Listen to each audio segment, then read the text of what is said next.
দুইটা পরিচয় তখন কাজে আসবে। কয়টা পরিচয়?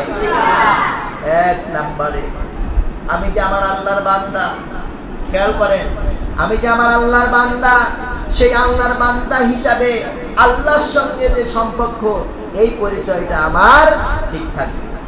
দুই নাম্বার পরিচয় থাকবে আমার, আমি যে নবীর উম্মত, নবীর উম্মত হিসাবে নবীর সাথে যে সম্পর্ক, যেটা দুনিয়ার থেকেও শেষ হবে না।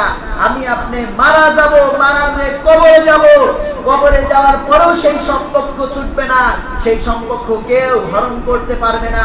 কবর থেকে যেই দিন হাসরের ময়দানে দাঁড়াবো, আমার আল্লাহ বলেছে তোমাদের গণনা অনুযায়ী 50,000 বছর সেই জায়গা দাঁড়ায় থাকা লাগবে। 50,000 বছর দাঁড়ায় থাকার পরে আমার আপনার হিসাব শুরু হবে। সেই জায়গাটাও আমার আল্লাহ আমাকে ভুলবে না, আপনাকে ভুলবে না। আমার নবীর সাথে সম্পর্ক বিচ্ছিন্ন হবে না। যখন বিচার শুরু হবে, বিচারের সময়ও আমার আল্লাহ আমাকে ভুলবে না, আপনাকে ভুলবে না। আমার নবীর সঙ্গে সম্পর্ক ছিন্ন হবে না। এখন বলেন সম্পর্ক বড় কোনটা?